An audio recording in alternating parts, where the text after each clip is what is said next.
welcome to the line change once again. In this video, we're going to be going over and talking about the scary looking hit that Filip Chytil took towards the end of the game against Chicago. Very scary looking hit. He did exit the game following this hit, and obviously there is concern with his concussion history. We're going to go over an article posted on Canucks Army. This article in particular is written by David Quadrelli. Our boy Quads, there is actually, we're not going to be showing any footage, so we'll ignore the viewer discretion. The article starts off by saying, game recap, I noticed in one of the clips, I call him Dick Dickinson. That was a complete mistake. I don't know why it kept Dick, because I could have sworn I removed that. But Dick Dickinson is, I guess, the new name for him now. Continuing on, given Chytil's long history with concussions, this is obviously an even more disturbing clip, referring to the clip that we won't be showing. If you want to see the clip, you can probably find it on YouTube. I don't want to get stricken for copyright, so that's why we're not showing the clip. But continuing on, and with the Canucks in the thick of a playoff chase that's been gaining serious momentum lately, losing Chytil would be a tough blow. Canucks head coach Rick Tocchet didn't have an update on Chytil post-game, and then this is a quote from Rick Tocchet. It was a pretty bad hit, so we'll see how he is. Tocchet said post-game, the Canucks take on the Utah Hockey Club on Sunday, and it will be interesting to see how the Canucks line up if they are indeed without Chytil. As of the recording of this video, it is Sunday morning. I'm doing this as I'll be working technically today, so I wanted to get this video recorded and uploaded prior to the game. The hit from Dickinson came with just under 5 minutes remaining in the third. Dickinson did not play another shift in the game, so let's keep that in mind. I know a lot of people were talking about the Canucks not being tough and not having a response. Well, he didn't play another shift in the game, so it's not like you could have gone after him. So maybe that was why there was that little kerfuffle towards the end of the game between Bedard, Hronek, Suter, I believe, was in there too. And that's probably why there were game misconducts issued at the end of this game. The article continues, and it says the Canucks acquired Chytil in the JT Miller trade with the New York Rangers at the end of January. In 15 games with the Canucks, Chytil has tallied 2 goals and 4 assists. And then take note of this. Chytil appeared in just 10 games with the Rangers last season as a result of a head injury. So last season, Chytil only played 10 games. And obviously he's been a lot more healthy this season, but you have to keep that in the back of your head. He only played 10 games last year. So because of his concussion history. So that's why there's a large amount of concern for Chytil. And seeing this hit, which, by the way, I'm just going to go flat out and say it was a dirty hit. And as you can see from the title of this video, I think there should be a suspension for Dickinson, at least minimum 1 game, as I also don't know why there wasn't a call on the play. Like, that's boarding. 101. That is a boarding, I actually have up on here. This is the literal definition of boarding in ice hockey. It says, in ice hockey, boarding penalty is called when a player checks, pushes, or trips an opposing player violently into the boards, particularly when the player is defenseless or unaware of the impending contact. That is, to a T, describes that hit from Dickinson on Chytil. So why wasn't it called boarding? Why was there not a boarding call by the referees? I have no idea. That is boarding 101.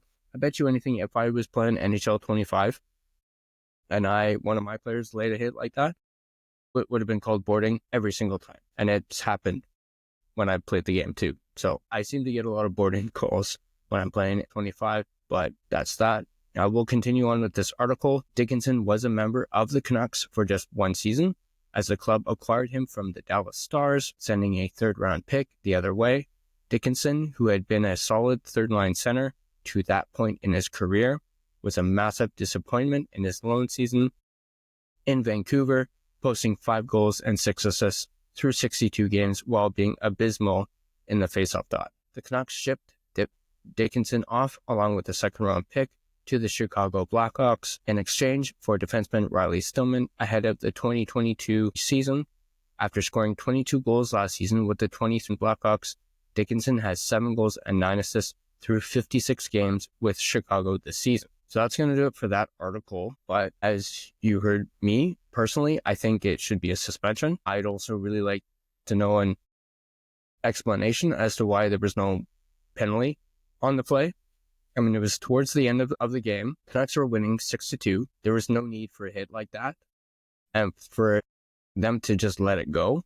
I mean, if you were watching the game and you saw the way Chytil completely collapsed, against the boards, he wasn't moving for a little bit. And then when he was slowly getting to his feet, he fell. It's like his knees buckled, his knees were jelly, and he fell back down. And you even saw the Canucks bench hitting the boards, trying to get the referee's attention, and the whistle wasn't blown for it. And then it eventually was. And he did manage to skate to the bench on his own power, which was great to see, as it could have been a lot worse. But you could see the frustration from Chytil. He kicked the boards, slammed his stick. Obviously, Chytil was pissed off. About what? I don't know. About having to leave the game or the fact that there wasn't a call on the play. We don't know. But I'm going to go ahead and say that I don't think Chytil plays against Utah just as a precaution. And you really need to think, with his history, is he going to miss any extra time? I think it's pretty certain at this point, as I mentioned, that he doesn't play against Utah just because it's less than 24 hours. The game starts at 5. So I don't think he plays against Utah. So Canucks might have to call somebody up from Abbotsford to play for Chytil. And now that begs the question, will this be an extended absence for Chytil? Something the Canucks can't really afford right now, considering they're in a big playoff push. While Chytil hasn't produced, he still brings that speed to this Canucks forward group. He brings that speed. What he's brought, sure, the production's not been there, but you notice him on the ice when he's zipping around. He had a few chances tonight. He's had a few chances in the last few games. He just hasn't been able to put the puck in the net. But this is a very scary situation. And obviously, I feel for the guy. Keep in mind, we mentioned this when he was acquired. He's only 25 years old. He's young, and he's probably one bad concussion away from his career ending. So that's another reason why I think the league should look at this and suspend Dickinson. He's 25 years old, and he's had how many concussions? He only played 10 games last season. So I think all of that together should take into account for a suspension. I don't think it should be one like what Zari got, but at least minimum 1 game. We mentioned in the game recap video how Dickinson had a really dirty hit on Macklin's Celebrini when they played the Sharks the other night, where he essentially cross-checked him in the back of the net. They should take that into account as well, because that's back-to-back games where he's delivered a dirty hit. And you saw there was a response by the Sharks there. Perhaps the Blackhawks figured there might be another response, but maybe that's why he didn't play after that hit. But that's going to do it for this video. If you like this video, go ahead and hit that like button. If you're not subscribed to The Line Change, go ahead and subscribe. You really help out the channel. And you also stay up to date on all your Canucks content coming to you from The Line Change. If you hit that bell notification, you get notified every single time a new video is uploaded. And if you have friends who are big Canucks fans, go ahead and share this particular video with them. Share them a link to the channel. Get them on board. Get them as part of the Line Change crew.